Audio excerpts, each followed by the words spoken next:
Log on, tune in, find out. Another good idea from Cambridge. It's Magdalena Larfors. Thank you very much. Thank you. Thanks for giving me the opportunity to speak here. And what I will talk about today is how one can construct a 10-dimensional action that includes non-geometric fluxes. And this talk is mostly based on a paper that was put on the archive last summer that is written together with David Andrio, Peter Patalon, who are both here today, and Dieter List. All of us are in Munich. But I also hope to cover some ideas that we're working on right now, together with the same collaborators and also Olaf Holm in Munich. And so first maybe I should start with some sort of disclaimer that what we're doing here is that we are sort of starting a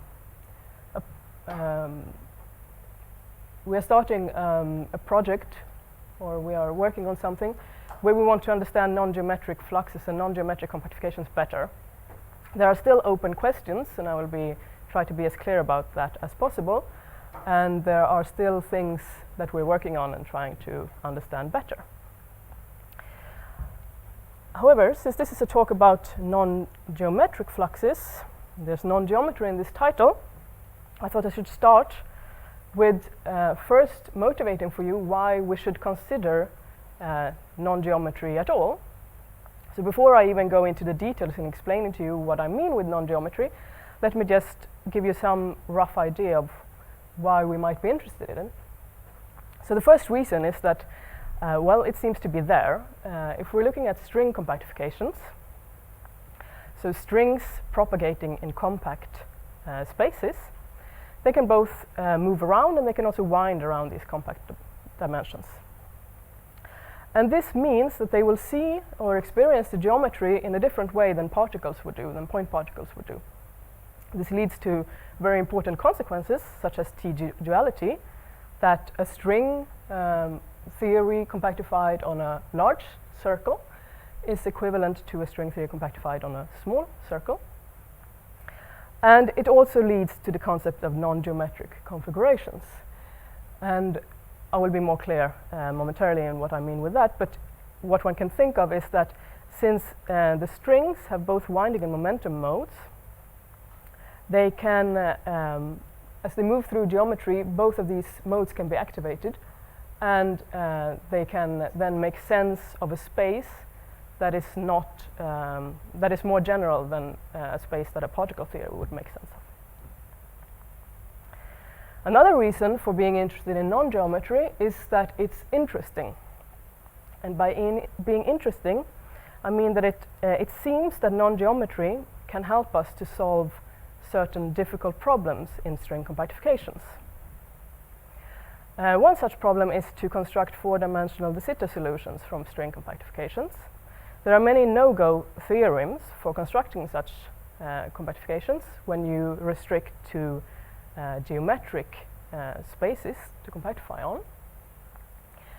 And these no-goes have been derived during the past couple of years. And what seems to be a common feature is that there are loopholes in these no-go theorems, and these loopholes are possible if we instead of just having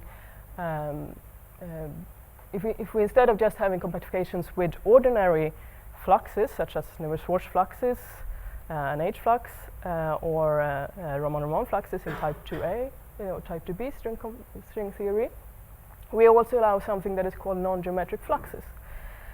These non-geometric fluxes makes it easier to have a potential in the for the moduli in the minimum that is positive. So de Sitter compactification seems to be, or four-dimensional de Sitter solution seems more easy to find. However, this loophole is found from a four-dimensional effective field theory description, and it's not totally clear what the connection is with the 10-dimensional string theory. And the question we are interested in answering is whether these 4-dimensional nice non-geometric solutions can be given a 10-dimensional description. Now, what is problematic here is that if you just look at 10-dimensional supergravity, this seems naively not to be the case, because the 10-dimensional supergravity fields are not single-valued on non-geometric spaces in general. And this makes a dimensional reduction connecting the 10-dimensional supergravity description to the 4-dimensional picture quite problematic. And this is what we are trying to remedy in the following way. What we propose is to make a field redefinition in 10 dimensions so that the non-geometric fluxes appear already in 10 dimensions. Now, in this new field basis, we work on the level of the supergravity fields, and in particular we will focus on the NSNS sector. And in this new field basis, the fields can be well defined and a dimensional reduction can be possible. The inspiration for this comes from generalized geometry, and as I said, we are just starting this program, so we are just focusing on the NSNS sector from now on. So the only fields that I will be talking about in this talk are the metric, the dilaton, and the B field.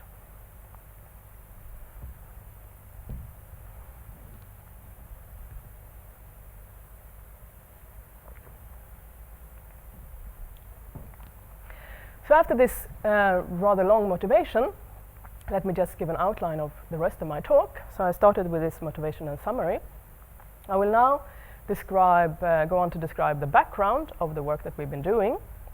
I will not be covering all the background of what has been done regarding non-geometric string configurations, but I will focus on some parts that are relevant for what I will do in the following. In particular, I will talk a bit about generalized geometry and some concepts that we need from generalized geometry. And after having introduced those, I will describe the field redefinition that we do, how we can rewrite the 10-dimensional Neveu-Schwarz-Lagrangian using this field redefinition, and then I will talk about some different aspects related to this new Lagrangian that we get. And in particular, I will talk a bit about the dimensional reduction and how we can reproduce the 4-dimensional non-geometric configurations that we're interested in. And I will end with some conclusions and outlook. And if you have questions, please feel free to interrupt me as I go. Okay, so let me start by saying some words about how non-geometry has been described from a 10-dimensional perspective. The realization here came quite early, or some 10 years ago at least, that since string theory is a theory with lots of more symmetry than particle theory, it has lots of dualities, T-duality, mirror symmetry, and S-duality, it can be possible for a string configuration to patch up the supergravity fields not only by diffeomorphisms and gauge transformations, as you would do in a geometric configuration, but also using these string symmetries, for example, T-duality. So what we mean with non-geometry from a 10-dimensional perspective is that some of the supergravity fields have some stringy transition functions.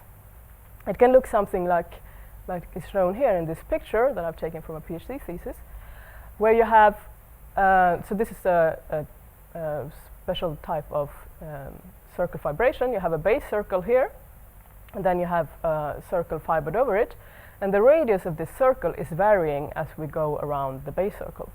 So as we come back, it seems very hard here to glue these patches together because the volume of the circle here is different from the volume here.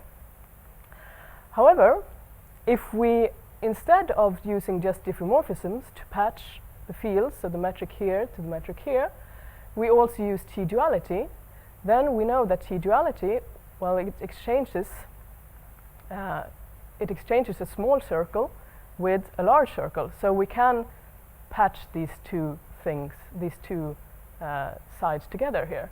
And when we think about it from a string theory perspective, we can say that if we just look at the momentum modes, then there is no way of connecting these two sides, but if we take both the momentum modes and winding modes into account, then we can match the momentum modes here with the winding modes here and vice versa, and so we are getting a smooth transition.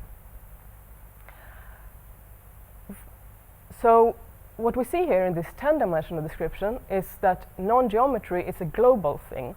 Locally, the 10-dimensional supergravity description is still valid. We can still define 10-dimensional supergravity fields.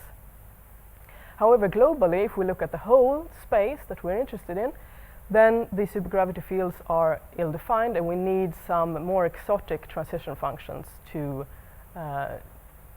patch them up. Another important realization from looking at non-geometry in 10 dimensions is that string dualities can also relate geometric configurations to non-geometric configurations. A famous example of this is just taking a 3 torus, starting with a 3 torus with a B field and doing T dualities on this configuration. So if we view so this is our starting point.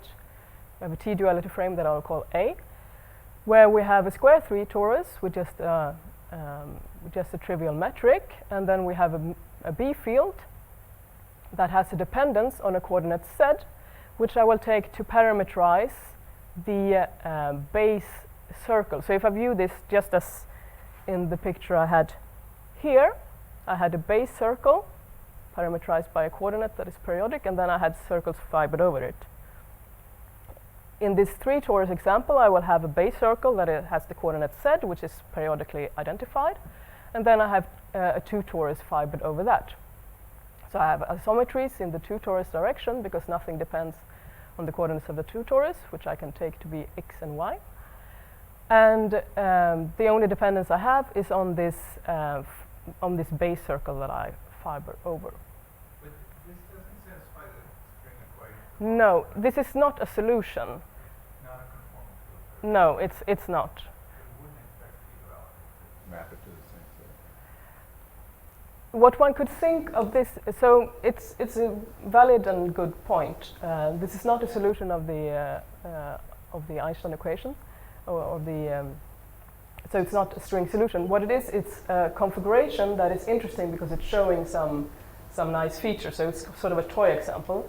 And then in order to make this more valid string solution, one would have to fiber this torus over some other manifold. So for example, fiber it over some other 3-dimensional manifold in order to have a compact 6-dimensional space. Which and then this other manifold that we fiber over would then have to have very specific properties in order so that this would be a string solution. Is there an example like that where you can write it out algebraically, or is it all? So so David Berman here Yes, is nodding. Yes, there is. There's a paper by Chris Hall where he writes it out, and it is exactly a fibration of a twisted torus over another space. So that the whole space solves Einstein's equations. So it exists. Okay, so that's very good that it exists. What I will use it like here is just to illustrate this property. So I will just use it as a toy example. Okay, so we start with this simple frame here. We just have a B field. It does not respect the periodicity of the base circle. As Z goes to Z plus 1, this B field changes, but the change does not affect the H field, of course. This is just a gauge transformation. So this is a totally valid string configuration up to the fact that it's not a solution. Now, if we T-dualize along the x direction, we get to a very well-known situation where we have a twisted 3 torus. So the metric is no longer trivial. The B field is 0, and the dilaton is unchanged. This is also a perfectly fine configuration. It is geometric. So the metric components change as we go around the base circle. So if we look at the metric for the 2 torus here, they change. but the volume of the two torus stay the same. So this can be patched up by diffeomorphisms. So this is geometric. Now we started with a situation where I had a two torus fibered over one circle and nothing depended on the coordinates of the two torus. So we could do a second T-duality along the y direction, and this takes us to a very famous non-geometric setup, where both the metric, the B field and the dilaton depend on this base coordinate in a way that does not respect the periodicity. And in order for this to patch up properly as we go around the base circle, we need to transform these fields by T-dualities. And this is therefore called the T-fold, because we need T-dualities to patch up the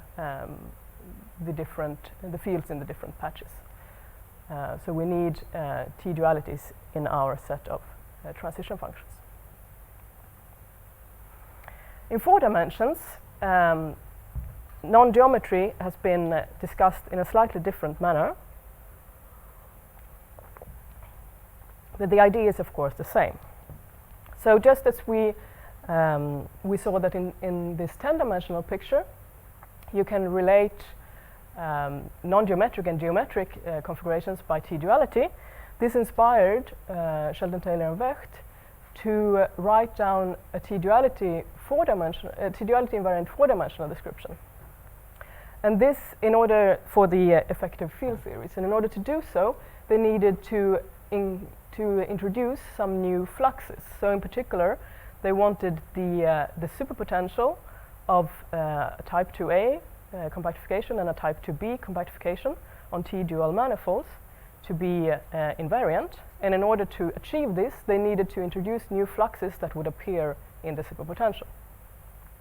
So this led to this famous T-duality chain, where as you perform T-dualities, you start with a situation with an H flux, say. You perform T-dualities to get to a situation with a metric flux. This is just like the twisted torus we saw on the last slide. And then we T-dualize again. We get to a non-geometric situation where they introduce this Q flux. And then they say that hypothetically we could do another T-duality, although we don't have an isometry to T-dualize on. And then we should get to a situation where we have an even more exotic non-geometric flux, which is known as the R flux. As you see here, in each this step, all you do is that you raise one of the indices of the flux. So that's sort of the rule of the game. This situation here with the Q flux is the situation we saw in the twisted torus example, the T-fold, or would correspond to that. This R flux is more exotic, and one can argue that there shouldn't even be a locally geometric description of this situation, but rather non-geometry should be seen even on the local, even locally. These, after introducing these non-geometric fluxes, one can look at these 4-dimensional effective theories that are obtained, and one can study these in just as 4-dimensional theories. And for example, if one looks at strings compactified on a T6, on a 6 torus, one can show that one gets four-dimensional gauge supergravities. And these supergravities are, if we don't have any flux, then the gauge group is just the U1 to the power 12. However, as we introduce fluxes, these gauge groups become a non-abelian group, and the fluxes here becomes the structure constants of the gauge algebra. So this can be done for the geometric case, and now we can generalize these to include these other fluxes, and it can be shown that they fit in very nicely in this four-dimensional gauge supergravity language. So they just become structure constants of the gauge algebra, and the Bianchi identities of the fluxes can be encoded in the Jacobi identities of the gauged supergravity algebra. So from the 4-dimensional perspective, this gives us new theories that we can look at, and we can couple them to matter multiplets or whatever, and we can look at stabilization and so on. And we can look for minima in this 4-dimensional language, and for example look for de Sitter solutions. However, once we've gone to these non-geometric situations where we have this Q and R flux turn on, it is not so clear anymore what the 10-dimensional origin of these theories are. So it's not clear if we find a nice solution in these 4-dimensional gauge supergravities that they are actually good string solutions. It's not clear to us if they lift to a string theory.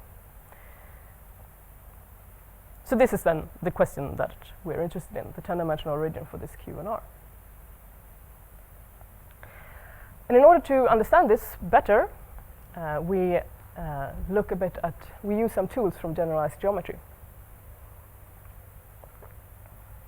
So why this might be interesting is that, well, we saw here from the 10-dimensional perspective that we need in some way to have, we need to have more general transition functions for our fields to make these configurations nice. So what we need to do is in some way extend the structure group of our tangent bundle, since the transition functions are elements of that. So we need in some way to create a larger tangent bundle, and this can be done in different ways. Either we can just double the, we can increase the number of dimensions, which goes under the name of double geometry, and eventually has led to the theories, well, to double field theory and other nice developments. Or we can use generalized geometry. So in particular, if we want to have the T-duality group, if we have n isometries, the T-duality group is O and n, and if we want to use that as transition functions, then we need to double the number of dimensions from n to 2n. So hence the double geometry, and also, as we will see in generalized geometry, something similar is achieved. So in generalized geometry, what happens, or what one does, is that the tangent bundle is extended to a generalized tangent bundle, which locally is just the direct sum of the tangent space and cotangent space, and whose the sections of this generalized tangent bundle are called generalized vectors, and they are just a sum of a vector and a one-form. On this generalized tangent bundle is a natural metric, which is just given by the contraction of a vector with a one-form. So the natural metric looks like this, and if we take our generalized so we can square our generalized vector using this metric, and then we just get the contraction of the vector with the one-form. And this natural metric defines an ODD structure on the generalized tangent bundle if we start with a d-dimensional space. So this looks very nice because the T-duality group is ODD if we have d isometries, and so this looks like it would achieve the thing we want. What I will use in the following is this particular object that has been introduced in generalized geometry and also used in double field theory. This is a generalized metric. The generalized metric contains both the metric and the B field. So it includes the information of both these fields in this particular way. The T-duality transformations of the generalized metric can be written very nicely in terms of an ODD action like this. And what I will use in the following is that this is a positive definite metric, and it can be divided into generalized field binae just as a normal metric. So I can define generalized field binae that I will call epsilon. These generalized field binae are just as for a normal field bine. They are not uniquely defined. They are defined up to transformations that preserves this two-dimensional metric here.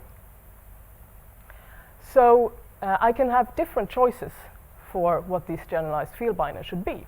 And two very interesting choices is this one, which I will call epsilon hat, and this one, which I will call epsilon tilde. Epsilon hat is just a standard description. It includes a field bine, which is just the field bine of the metric G hat here, and it includes the B field, which I also denote with the B hat here, so that all the hatted things go together with the form this generalized field binae E hat. epsilon hat. Another choice I can make, which is related to the first one by such a transformation, is to, instead of having this form here where I have a lower triangular form of the matrix, I have an upper triangular form.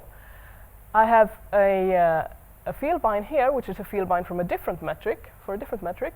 So this I denote with E tilde. And then I have a field which I will call beta here, or beta tilde. Beta tilde is an antisymmetric bivector. So it is something that has two indices up. So if you plug in the indices here, you see this is what you need. And it is antisymmetric. So it's very similar to the B field, but the B field has the indices down, since it's a two form. And this is the bivector, so it has indices up. Now these two different possibilities for the generalized field binder give rise then to two different field bases. We have the standard and SNS basis, which are just these hatted fields, which is the metric, the B field, and the dilaton. And then we have a tilde basis, which has this bivector beta, which has a metric, a beta field, and a dilaton. And these two dilatons need not be the same. The only relation we have between these two different bases right now from generalized geometry is just that the two different generalized field binders should give rise to the same generalized metric. How many metrics are the same? No, they're not.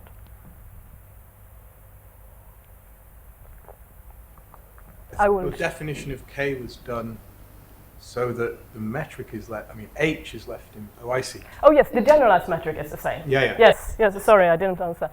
So the generalized metric is definitely the same. Yeah. Yes. But G can go. It has to be. So this this condition here ensures that the generalized metric is the same. But D and D hat and D tilde are not the same. So now it has been suggested by some people in the audience and also in some other work that there should be a connection between beta, this field beta, and non-geometry.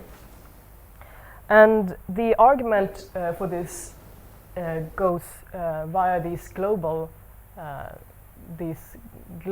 effects. So, as we saw from my introduction with this 10-dimensional description of non-geometry, non-geometry appears as a global effect. So you would expect that non-geometry should in some way be visible as global effects and not on the local level.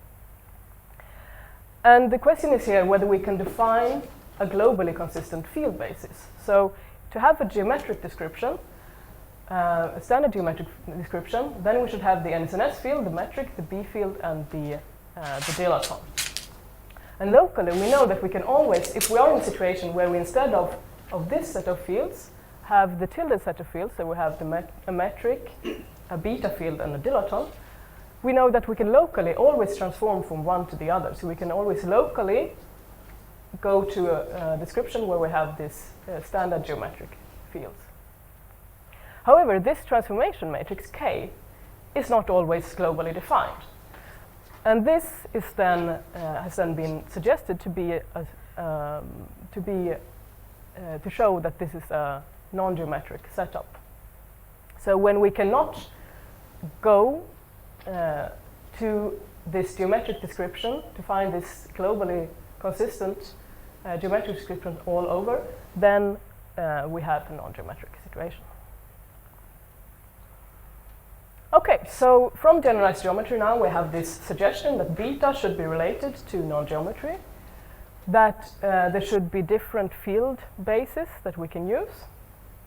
And what we want to do now, in order to connect to the 4-dimensional description, is to see if we can rewrite the 10-dimensional Lagrangian so that these non-geometric properties become more obvious, and in particular so that these non-geometric fluxes or their 10-dimensional correspondence become visible. So what we do is the following. We just make a change of basis. We know that the generalized metric is the same, irrespective of whether we use the hatted field binder or the tilde field binder.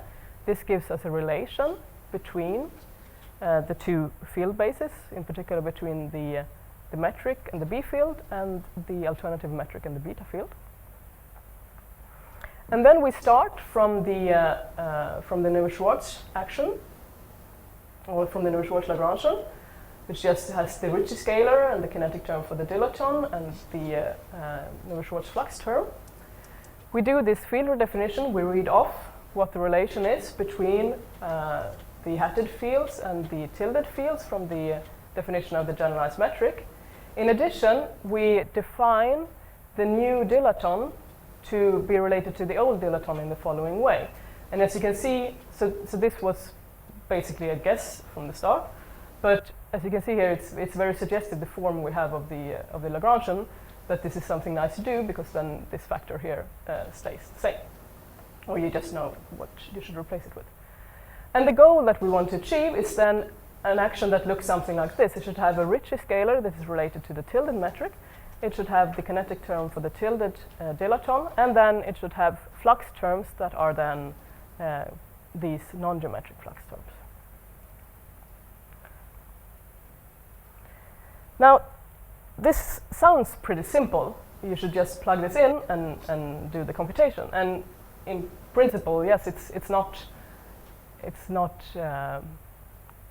extremely difficult to understand what you should do, but to actually do it, it's still quite tedious. So in order to get somewhere, we did a simplifying assumption. We made a simplifying assumption, which was that beta contracted with the derivative on any field should be 0. Now this might sound like a very strange assumption to make, but it has the inspiration for it comes from this toy example, or from situations where you do T-dualities and you have some isometries to start with. So if you start in a situation where you have a B field that has two isometries, so we have a situation with two isometries and the B field respects that, and then you do two T-dualities along these isometries, then we know that we should get to some situation which is locally geometric but globally non-geometric, this Q-flux situation. And then you can show that this assumption is fulfilled. But even so, this was sort of the motivation for making this. So you would expect that you would get to a situation where you don't have an R flux, then you should just have a Q flux. After having done this simplifying assumption, the computation is still non-trivial. There are still a lot of things to sort out. So here is just to show you an example. This is the difference between the hatted Ricci scalar and the tilted Ricci scalar. And you get lots of ugly-looking terms that you then have to combine with the other terms in the Lagrangian so that everything in the end looks like something nice. And after some weeks of computations, you realize that this actually works. So once you have gone through everything very carefully, you see that you can rewrite the Lagrangian you started with the hatted fields as a Lagrangian that includes a Ricci scalar, kinetic term for the dilaton, and a Q-flux term, where the Q-flux here is just simply the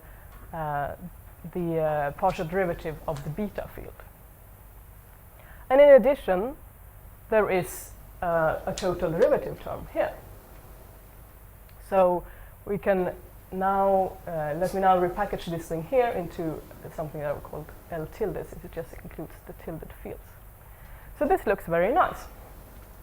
And we can compare this with some other work that has been done before on generalized geometry and non-geometry, where expressions for these non-geometric fluxes were proposed based on the algebra of the Courant bracket in generalized geometry. So to explain this just briefly, the Courant bracket replaces the Lie bracket in generalized geometry. So it acts on these generalized vectors. And in particular, we can compute the Courant bracket algebra of these generalized Vielbeine that we defined. The algebra that we then obtain looks very similar to the algebra of these four-dimensional gauge supergravities. And the structure constants that, if you remember, in the four-dimensional supergravity picture, the structure constants were these four-dimensional non-geometric fluxes. These structure constants are related to this field beta, as one would expect, and they are given this form here.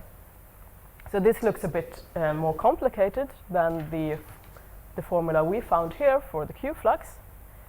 But if we make the simplifying assumption like this, then we get the same expression. And in particular, what's important here is that by making this assumption, in the generalized geometry language, the R flux becomes 0. So we see that our rewriting here, which started with just the equality of the generalized geometry, of the generalized metric formulated in two different generalized field binaries, in two different field bases, achieves a Q flux that is compatible with the generalized geometry proposal, which was achieved from very different reasoning. So this looks encouraging. Can you just say where those suggestions came from for the slide you had before? Yes. Where they got that Q from and R? Yeah, so they wrote down, so they computed they took the Courant bracket, computed it for generalized field binary, so plugged in generalized field binary of different kinds, and then they saw that when the result was then, so they, maybe if I write it down, they compute something like this,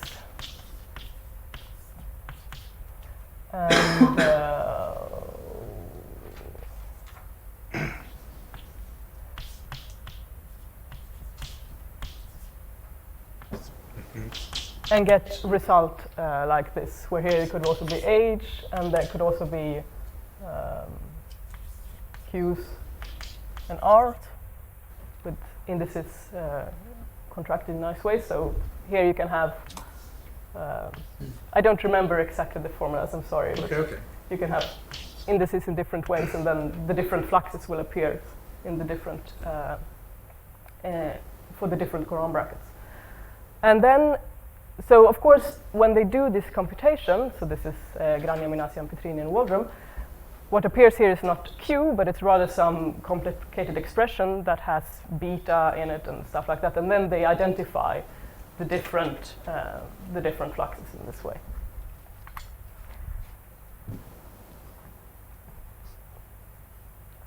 Right, so we have done this field redefinition. We have achieved this result where we can rewrite the NSNS Lagrangian as a Lagrangian that contains a Q flux and some total derivative term. So what can we now do with this? Well, there are a couple of things to note. The first thing is that if we have a non-geometric situation, then this standard geometric Lagrangian will not be well defined, because these fields here are not single valued on the space that we're compactifying on. However, and I will show you an example of this, or a toy example of this at least, this Lagrangian L tilde, which includes the Q flux, can be well defined. So it looks that we can trade the ill-defined thing that we started for something well defined. That looks kind of strange, but then you notice that there is also this total derivative term here. So you realize that this total derivative term would have to have some importance. It cannot just be something we can throw away, because if we start from something ill-defined and get something well-defined, well, then there better be a ill-defined piece here. And this is exactly what happens. So what we see here is that this total derivative term sort of soaks up, or can in some examples at least, soak up the ill-defined terms. And this, since this is a total derivative term, it is then also very nicely related to these global issues. So, sorry, Magdalena, is that still true if the thing in the brackets isn't well defined? I mean, if there's some jump in the fields in the bracket, you know, even not on a boundary, but in the middle of the space, and you're doing d of it, then. I mean, in where this? So I would normally think of the total derivative as just pushing things away to global issues, but is that still true when the thing inside the bracket isn't well defined? No, that might be. I guess what I want to say is that as we integrate over the whole space, we would pick up all these weird things that might be happening, and in that way it would be a global issue. We cannot avoid anythings like that. All right, so let me first give you an example where we can get a well-defined Lagrangian with a Q-flux, and that is just this toy example.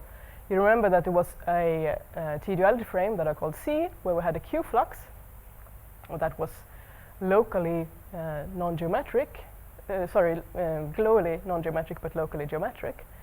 I wrote down for you before what the fields in the hatted bases look like. They are all, none of them are respecting the periodicity of the coordinate of the base circle.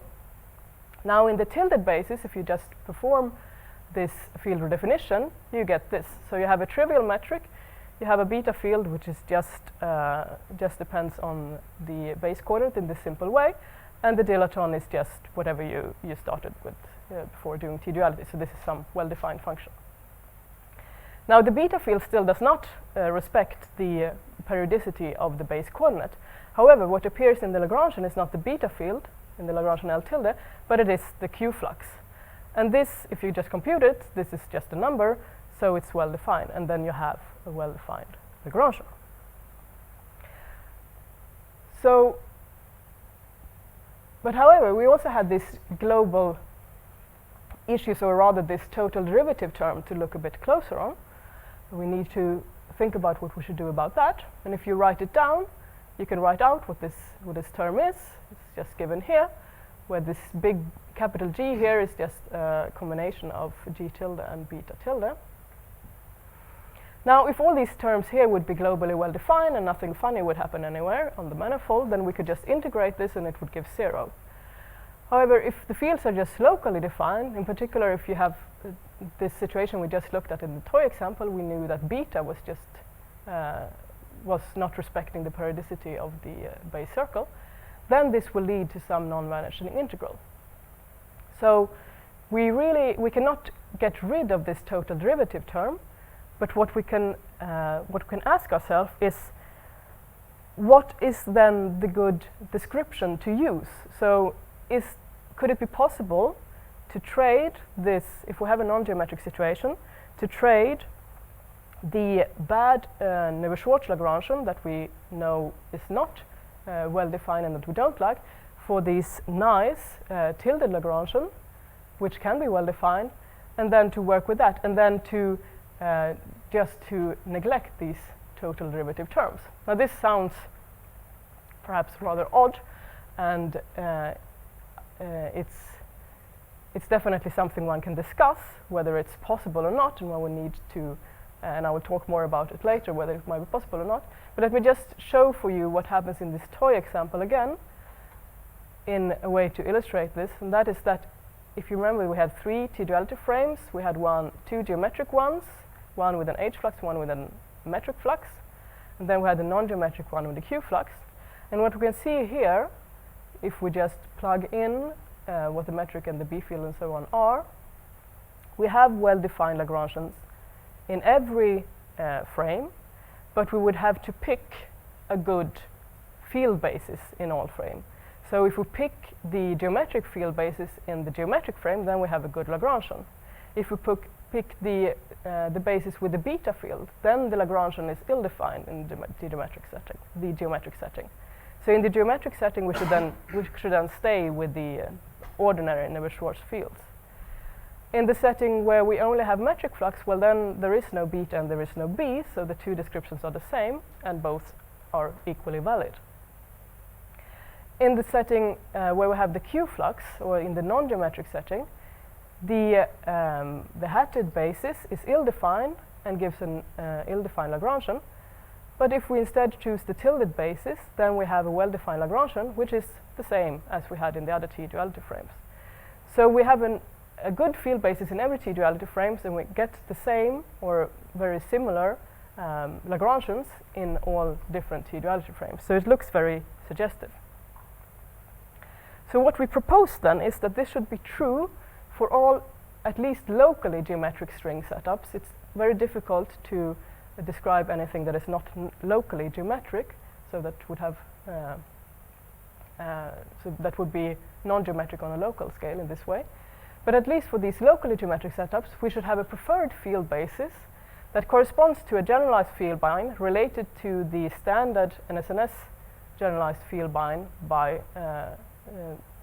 this transformation, which will be an O2D transformation or an OD times OD transformation. It should have a well-defined Lagrangian, which is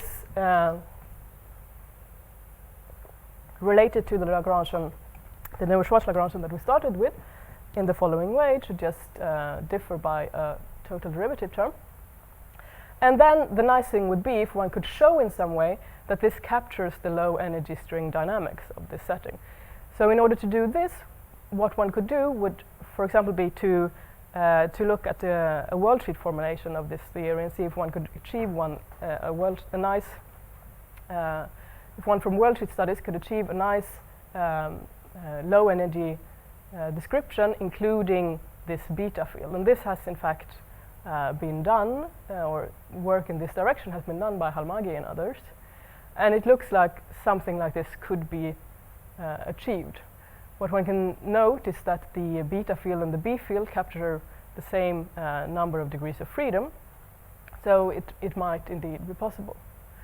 Now the nice thing is that if we have such a setting so that we can get to a well-defined Lagrangian with this preferred field basis, we can then use this Lagrangian and perform a dimensional reduction to 4 dimensions in the normal way, because now everything is well defined. And we can also derive equations of motions. We can look at Bianchi identities and similar things. Yes? One comment. If you're keeping boundary terms, then you should have also started with the boundary terms you normally write down, in other words, Gibbons-Hawking type terms. Yes, we didn't do that. I agree that that is something that we should look at. Okay, but let me just describe for you what happens if we now perform this dimensional reduction of this Lagrangian that we found with the Q-flux. So in order to do this as general as possible and to compare with the 4-dimensional literature where this Q-flux appears, we just perform a dimensional reduction where we keep track of 2 moduli, so just the volume modulus and a 4-dimensional dilaton that is related to the 10-dimensional dilaton in the following way. Now if we perform the dimensional reduction with an H-flux, we get a potential for these 2 fields that looks like this. We have a term in the potential that is proportional to the 6-dimensional Ritchie scalar, the hatted metric here. And then we have a flux term that just comes from this H-flux term, the internal components of the H-flux term. So this is the potential we get. If we do the same thing with the Q-flux, assuming now, of course, that all the fields are well defined, just as they were in the toy example, we get, again, a similar term with the Ritchie scalar, and then we get a Q-flux term instead of the H-flux term. So let's look more on these 2 flux terms. The important thing to note here is that the scaling with the moduli are different, and this just comes from the fact that the indices on these 2 fluxes are placed in a different way. So the H-flux has 3 indices down, the Q-flux has 1 index down and 2 up.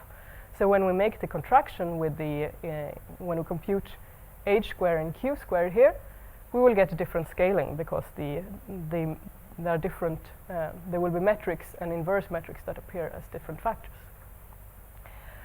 So, and if we then compare with the 4-dimensional literature, we see that this is exactly the scaling that one would expect. So having such a Q-flux term in the 10-dimensional action would indeed reproduce the 4-dimensional Q-flux term that is found in the effective field theories. So this looks nice. We can also do a bit more. We can derive equations of motions. One can play around a bit with this theory. So in order to be more general, I don't know, maybe I should skip this, but one can include both an H and a Q flux, and one can derive the equations of motion. And this is something that one could then compare with, say, beta equations that would be derived from a worldsheet study looking at anomaly cancellations. One can also look at Bianchi identities, but I think I'll skip that and wrap up in the view of time. So what I've told you today is that we have found a new 10-dimensional description of non-geometric string compactifications, where we use that the generalized field binae are not uniquely defined, and this gives rise to different different possibilities for the choice of field bases in 10 dimensions. We have showed, with a simplifying assumption, that we can rewrite the 10-dimensional Neuer-Schwarz Lagrangian in a way that gives us a Lagrangian with a Q-flux term and a total derivative term. We have proposed, or almost conjectured, that this should be possible for all locally geometric situations, that there should be a preferred field basis for any string compactification, so that one can get one nice Lagrangian, either of this form or of that form. We have also checked the Q-flux that we derived by doing a dimensional reduction. There are lots of things to be done. So first of all, we need to relax this assumption. We made this simplifying assumption, which was in a way rather ad hoc. We'd like to relax this and see if we can get both the Q-flux and the R-flux term. Now, those of you that have been listening carefully or who know this from before heard that or remember that this R-flux has been argued from the four-dimensional perspective to be associated to a non-geometric situation which is not even locally geometric. And one could then wonder if it should really be possible to derive such a local description which looks very geometric. And this is a very valid point. However, this is already visible in this generalized geometry. These generalized geometry suggestions, that there was a suggestion for the R-flux there that is actually locally geometric. And what it might point to is that all these different fluxes could have both locally geometric and locally non-geometric components. And in the pieces that we would hope to catch here would then just be the locally geometric ones. We definitely need to understand these global aspects better, and this question of the preferred basis. This is very important. We need to understand if one can make this trade of Lagrangians, and because then we could just use the standard tricks of dimensional reduction also for the non-geometric situations. There are also nice things to investigate. Connections to double field theory is something that we're thinking about now. Also, if one can extend this, we just talked about the NSNS sector here. This is not a complete string theory. In type 2, we have the Ramon-Ramon sector. In heterotic, we also have the gauge sector, and all these things would have to be incorporated. The Ramon-Ramon sector might be related to exceptional generalized geometry, and there will be talk about such things later today, though maybe not about non-geometry. And then, of course, it will be very nice to look at concrete examples.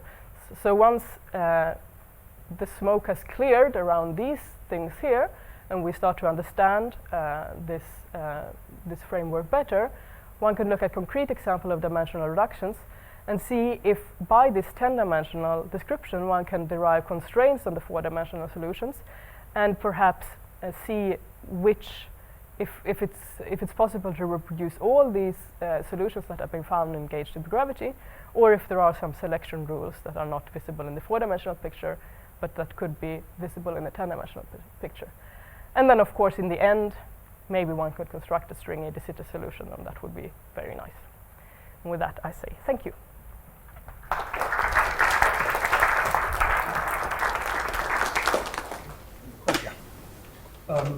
This is related to the question before. Couldn't you just add some boundary terms to the original 10-dimensional action to make it well-defined for these non-geometric fluxes? To make it well-defined? I mean, here you have an ill-defined action, you convert it into a well-defined action plus some boundary term that's ill-defined. So I would wonder whether you could maybe add a total derivative in the first place and get the whole thing well-defined by some cancellation between the boundary terms and the... Yeah, I guess... So that would maybe correspond to the double field theory action. Yes, it might. I mean, of course, if we, move this total derivative term to the other side of the equality sign, then we would, if this is ill-defined and we move this one over there, then we have the well-defined thing here. So I think what you're saying might very well be possible, but we haven't investigated that. For instance, if you start with the double field theory action, it seems to me that this should be well defined in all frames. Yeah, the thing with double field theory is that then you have an ambiguity exactly when it comes to total derivative terms, because they are typically neglected. That's been fixed. Has it been fixed? Okay. So if you take having the total derivative, one would have to know exactly from double field theory what the total derivative terms are, and then one could see what they would correspond to once one reduced the number of dimensions to half. Yeah, I mean, I should say, so it's me and my student, we did what we said, we took the Gibbons Hawking term, added it to the total derivative that you normally don't include in double field theory, and then you can write a boundary term in double field theory completely using generalized metric. Okay. So then, if you like, there is then a constraint on the boundary of the double field theory to do that. Right. And but you need to include the Gibbons Hawking as well as that. Okay. And so then it's the not two enough. together combines Yeah. with something in generalized geometry in terms of boundary term, and then that will probably resolve those. Okay. Yeah, that's very interesting. So that's definitely. I like something these we should questions. Any investigate. more questions that I can answer? Actually, any other questions? If I may add, here there's no boundary. I mean, it's a total derivative and it's singular because of this non-geometric feature, but there's no boundary in our king. So Yeah, that's true. That's true. We have a compact space. So in twisted torus, it doesn't matter. yeah, so it's not a boundary term. I mean, it's not the same boundary term, if you want. Yeah. Any other questions? Okay, if not, let's thank speaker again.